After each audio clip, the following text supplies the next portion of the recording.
अन्नपुर नाम के एक गांव में शादी चल रही होती है। दूसरी तरफ पंडित जी फेरों की तैयारी कर रहे होते हैं कि तभी वहां एक चुड़ैल आ जाती है। अरे मर गया रे, ये चुड़ैल यहाँ क्या कर रही है? अरे दिवाकर जी, ये आपकी कौन सी रिश्तेदार है? अरे मुझे क्या पता, क्यों भाग्यवान, कहीं ये तुम्हारे मायके से तो नहीं आई है?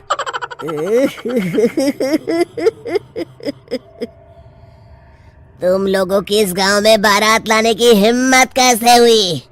मेरे रहते इस गांव में किसी की शादी नहीं हो सकती। अब तुम लोग देखो मैं क्या करती हूँ। देखते ही देखते शादी के मंडप में भगदड़ मच जाती है और चुड़ैल सब कुछ उजाड़ कर रख देती है। फिर एक दिन मोहन की शादी तय हो जाती है।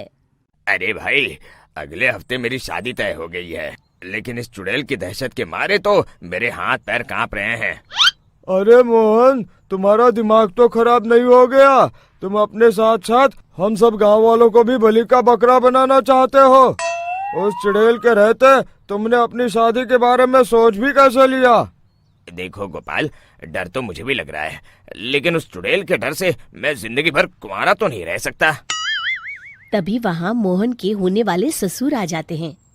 अरे ससुर जी, आप देखो, अब तक मैं तुम्हारा ससुर बना नहीं हूँ और शायद बनूंगा भी नहीं।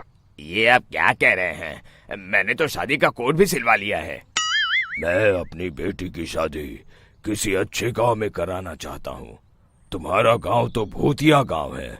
मैं तो क्या, अब तो कोई भी अपनी लड़की इस गांव वालों को नहीं देगा। इस तरह चुड़ैल के डर से उस गांव में किसी की भी शादी नहीं हो पाती। फिर एक दिन गांव के जमींदार अपनी बेटी की शादी करने का विचार करते हैं, लेकिन चुड़ैल के डर से उनकी भी हिम्मत जवाब दे देती है। अगर मेरी बेटी की शादी तय समय से नहीं हुई तो मेरी नाक कट जाएगी। मुझे कुछ करना ही होगा। एक सलाहकार के कहने पर जमींदार काशी से एक बहुत ही नामी तांत्रिक को अपने घर बुलवाते हैं, जो भूत चुड़ैल को पकड़ने में माहिर माना जाता था। जमींदार साहब, आप चिंता मत करिए। इस गांव की सीमा में प्रवेश करते ही मुझे उस चुड़ैल के बारे में सब पता चल गया था। आप उसे जल्दी से जल्दी कैद कर लीजिए ताकि मैं अपनी बेटी की शादी कर सकूं।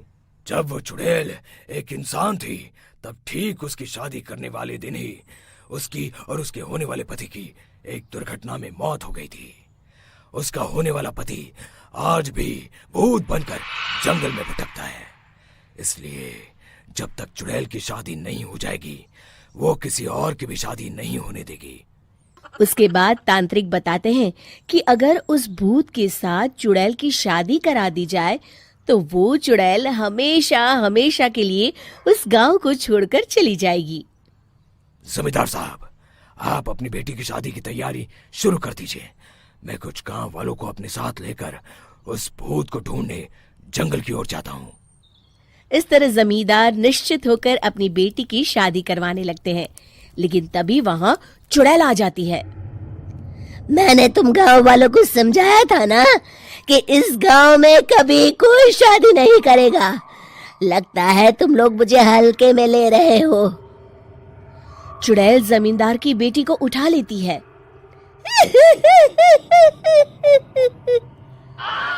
अब देखती हूँ बिना दुल्हन के तुम लोग शादी कैसे करोगे। मैं इसे अपने साथ ले जा रही हूँ। छोड़ मुझे, पिताजी, मुझे बचाइए। अरे कोई मेरी बेटी को बचाओ। तभी तांत्रिक उस भूत को लेकर वहां पहुंचता है। अरे भाग्यवान, रुको, इन मासूमों को परेशान मत करो। मैं आ गया हूँ, अब तुम मेरे साथ चलो।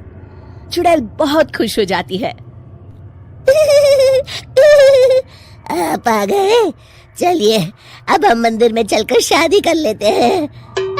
अरे अरे अरे अरे, ये क्या कह रही हो? मंदिर में जाके दोबारा मरना है क्या?